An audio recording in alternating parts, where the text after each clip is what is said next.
I'm just going to change a few of my slides, actually. No, I'm joking, of course. I'm slightly traumatised because I was terrible at physics at school, and I've had sort of flashbacks this morning. But it's an amazing venue, and it's great to be here today. I've never spoken at a MediaTel conference before. To give you a bit of background on who I am, I've actually spent most of my career in marketing. I was ITV's CMO, and now I'm leading our streaming business, which is, and it's an incredibly exciting time to be doing it. I've been at ITV for about 10 years, and I was at Channel 4 for 10 years before that. And what I've done in that time is I've launched lots of TV channels. Here are some of them you can see here. There's E4, there's More 4, ITVB and ITV Encore, and I'm proud to say that 3 of them still exist. It was all great fun, and it was a world when channels were absolutely king. Look, they absolutely have a healthy future, and I'm sure that's a debate to be had at another point in time. But I did also work back in 2006 on what I think is the first on-demand proposition from a UK PSB, and this was when I was at Channel 4. And it only had 2 shows on it. It had Lost and Desperate Housewives, and I think you had to pay, my memory's a bit foggy, but I think you had to pay 99p an episode for them. And it is amazing how the world has moved on. If you could run a streaming service with 2 shows, life would be so much easier. But now I'm working on the launch of ITVX, and I thought what I'd do today is I'd use my slot to give you a little taster of what to expect. We're kind of flat out working on it at the moment, so and hopefully you'll get a bit of a flavour of what we're up to. Taking a quick step back, everyone's obviously got to have a strategy slide, and I'm no different. So how does ITVX fit into ITV's overall strategy? Well, on March the 3rd this year, we announced the next phase of our overall group strategy. Our vision is to be a leader in UK streaming and an expanding global force in content.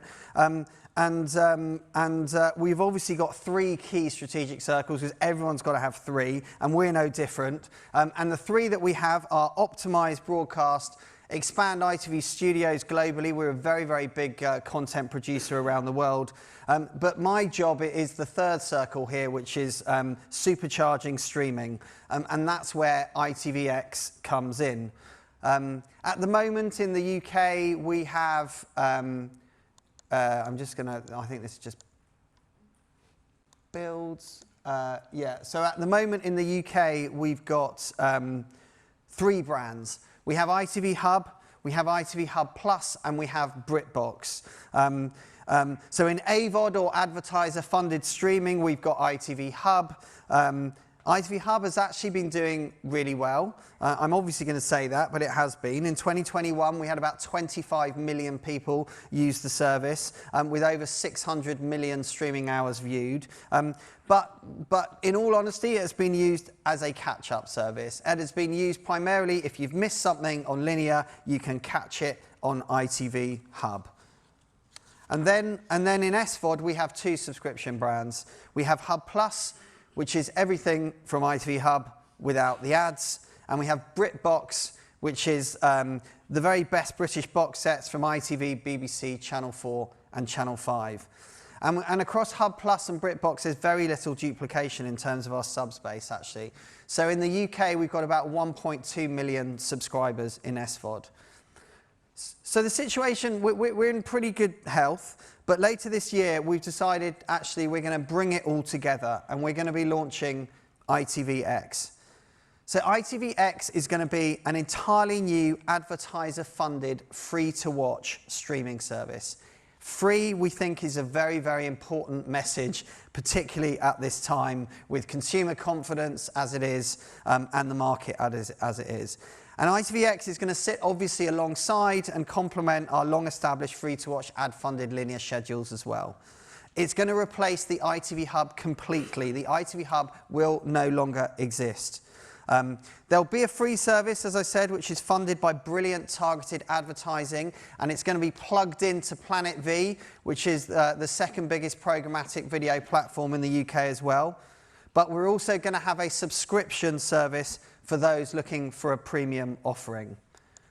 So just a bit more detail on that here. The free ad-funded service is going to have a massively scaled up content proposition from where we are at the moment.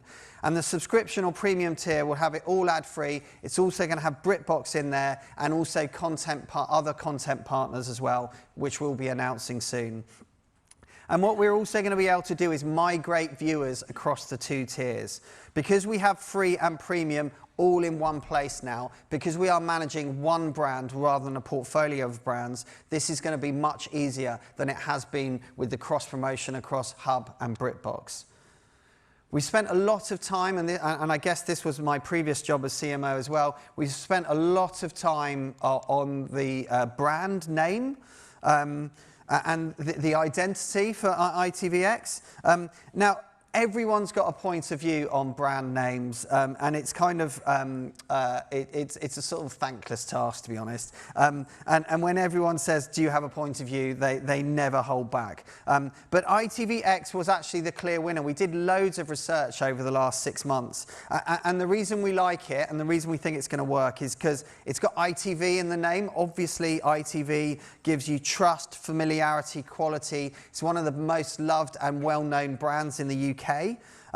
But it's going to have a whole load more in as well, giving us the opportunity to not only super serve our existing regular viewers, but bring in a whole load of new viewers on a regular basis as well. So that's where the X comes in. It's the ITV you would expect and the ITV you wouldn't expect as well. When we announced ITVX on March the 3rd, there was a lot of press coverage. So I don't think we're going to have an awareness issue. And obviously, we have a very, very big marketing platform in which to tell people about it. There are, in terms of the name, I'll be completely honest, there have been a few people, mainly of an older generation, who've said that, does ITVX mean we're going into the sort of X-rated adult content business? But when we announced it, we did see only one thing on social media, which was the Rover's return mocked up like it was in the red light district.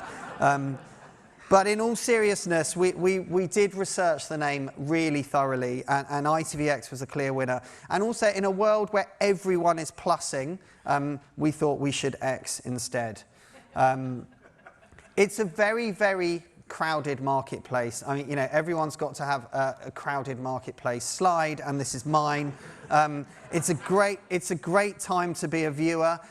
In research over the years, there's always, there's nothing on, there's nothing to watch. There is more TV than ever before. We are at peak content. You can pretty much find anything ever made at the touch of a button. I've been told by my team that this is every TV brand currently operating in the UK market. I've absolutely no idea whether it's true, but you get the point. Getting cut through and attention is really, really difficult. And what you got to do is you got to start with a very clear proposition.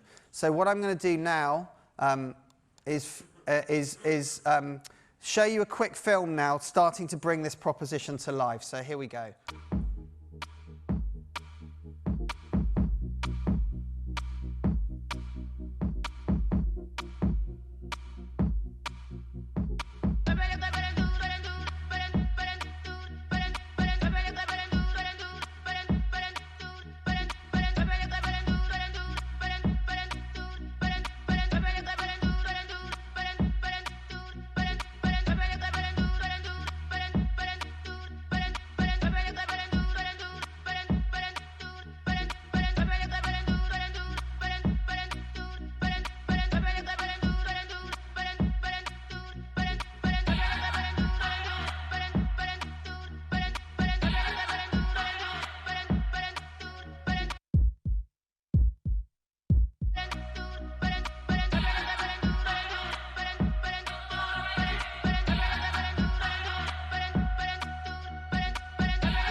So we're going to be Britain's freshest streaming service with more free, fresh content dropping every week than any other British streamer. And looking at that proposition in more detail, you'll see some of it here. Firstly, we're going to have live channels front and center on our streaming service. Live is still incredibly important. Whether you stream or watch in linear, live TV matters. So alongside our Britishness, live we think will be a significant differentiator versus US streamers. For example, during the Euros last summer, we had over 2 million viewers streaming matches live on the ITV Hub. And as I'm sure everyone knows, viewers are increasingly choose to watch live TV in the online environment. There are about 3 million homes in the UK that only watch TV via the broadcaster apps on their connected TVs at the moment, which is why prominence obviously is so important, as we heard from earlier. So on ITVX, you can expect an enhanced live experience to be a central part of what we do, including better SEO, more prominent signposting of our live programming on the service, and producing clips and sharing highlights after big event TV moments. Secondly, we're going to have free ad-supported streaming TV services, or as we all know them as fast channels. And we think there really is an opportunity to delight our viewers with a combination of editorially driven and data-driven personalised ways of presenting our content. So ITVX will launch with 20 new fast channels with an ever-evolving lineup responding in real time to what our viewers are telling us. I remember when launching one linear channel was an epic-sized piece of work. To launch 20 in one go is really exciting. And thirdly, we have our on-demand proposition. So as I said earlier, ITV Hub has been a highly effective catch-up destination, but ITVX will be a brand new content destination with 15,000 hours of premium content at launch. Catch-up viewing will be enhanced with series stacks with newly acquired box sets, archive box sets and exclusive commissions. So we will be commissioning for ITVX. So what you're going to get is a supercharged streaming destination with live, with fast, and a significantly enhanced on-demand proposition. But it was interesting hearing earlier about what other media brands are doing in terms of linear versus VOD in terms of their commissioning. So I'm going to break down the content proposition in a bit more detail for you. First thing to say was we are investing loads more in content. We're going to invest about £160 million incrementally into ITVX to supercharge streaming. And obviously, our kind of day-to-day content budget all goes onto ITVX as well. You can expect exclusive new series launching on ITVX every single week. All scripted, and most reality will be dropping full series at the time of linear launch. Our live events obviously will power our streaming business as well, and we'll have our fast channels.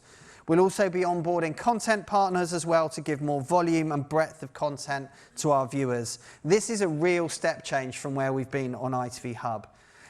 The whole experience is going to feel different as well. More editorialised content, more personalised content, always changing with live front and centre. We're working with an amazing product design agency called W12 to completely reimagine the experience when you land on ITVX. Here are some early mocked up designs of what the homepage may look like. As I've talked about, advertising is the central way that we make our money. So first and foremost, it's going to be a free ad-funded streaming service, but viewers can become subscribers, getting all of the content ad-free, as well as BritBox and further content partners to be announced. This is an example of an upgrade page. So as I hope you can tell, we're really excited about X. We do feel it's differentiated. It's British. It's going to have live at its heart. It's going to be always changing and adapting to what is going on. It's going to be advertising-led, but consumer choice as well to subscribe for a premium experience. And it's going to be both editorially and data-driven. And I think that combination is really important. And I just wanted to leave with two more things. The audience is so important here, and we have had the audience along with us the whole way in the development of this. And we are determined that we're going to deliver a service that won't just appeal to ITV's heartland, but also bring in new viewers as well. And we've identified 23 million viewers who are increasingly turning to streaming, have a relationship with ITV, but who we think we can win back more often. And I'm sure you can see lots of yourselves in these groups that we have here.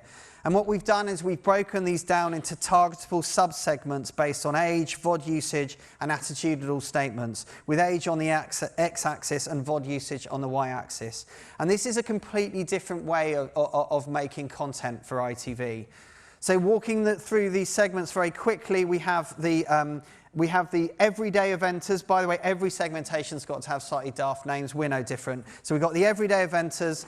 They prefer entertainment to drama. They've got slightly lower VOD usage, and they're younger in age. They want plenty of choice in their content offering, and they love the big tent-pole shows that ITV delivers. We have the socialisers, and they now see VOD as their primary destination, seeking out reality and entertainment. So they are big fans of shows like The Only Way is Essex, Real Housewives, The Brits. It's all about social fuel and what is hot at the moment. We've got the armchair explorers. They're not necessarily old in age, but they're just a bit more traditional in their ideals and their values. They're a bit slower to adopt new media behaviours with lower tech literacy, but they're beginning to move into VOD at speed now. And they've a preference for UK content over US, whether it's the Six Nations or racing from Goodwood or dramas like Unforgotten Des or Belgravia. It's a big opportunity for them to start using ITVX more regularly. And finally, we have the savvy streamers. This final segment tends to be more open to trying new things and experimenting. They're much more tech savvy with an access to a wealth of choice and platforms, but they want quality rather than quantity. And what we're doing now is mapping all of the content onto these segments to make sure that we can really drive growth in ITVX.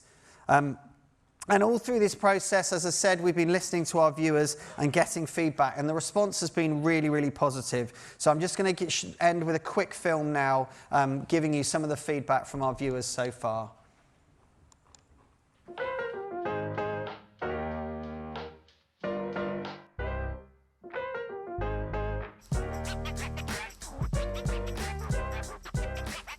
This looks much more like a streaming service as opposed to here's some catch-up telly. This is the way I would expect and hope it all to be laid out. It seems very useful. Yeah. Also the way you have the previews as well coming up. I think that kind of draws you in. The artwork and stuff of the programs and stuff like that, I like that. That's a winner for me. I think that's brilliant. It's much more sophisticated and it is slicker than currently. Yeah, for sure. It's offering more content. It's a library now. It's not just for ITV. I love the fact that you can see things from America on there. I like that Nordic noir. Yeah, That's my kind of, I'll be happy for that. It's a much bigger catalogue than it was before, and with the integration of BritBox, you kind of have unlimited possibilities. I do like things like trending and having an option to go back to something you've watched because you always forget, recently watched. I do that quite a lot. So you don't really have to think too much. You can just kind of boom. And it kind of does the work for you. If we're looking forward to a series or we watch the first episode and we like it, we're quite happy to just bung a fiver to finish watching it, which we never used to do. So yeah, the idea of premium is I'm getting more kind of familiar with and more comfortable with, I guess. Yeah, I'm impressed with it all. That eclipses 4 on demand and Beat iPlayer. Because at the moment I would say Hub's probably beneath them. It seems like more of a hub that I might go to be like, oh, what would I watch, rather than just kind of stumbling upon it because it's the only place hosting something. I would actually log into the ITV thing on my TV. television. Yeah, I think that's what I would do, which I don't do now. If you're just sitting there and can't decide what to watch, just think, oh, let's just have a browse through. It could be an asset. Definitely be more of an inclination for me to spend more time in it.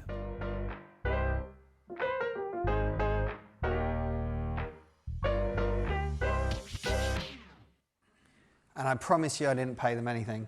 There you go, ITVX coming soon. Thank you very much.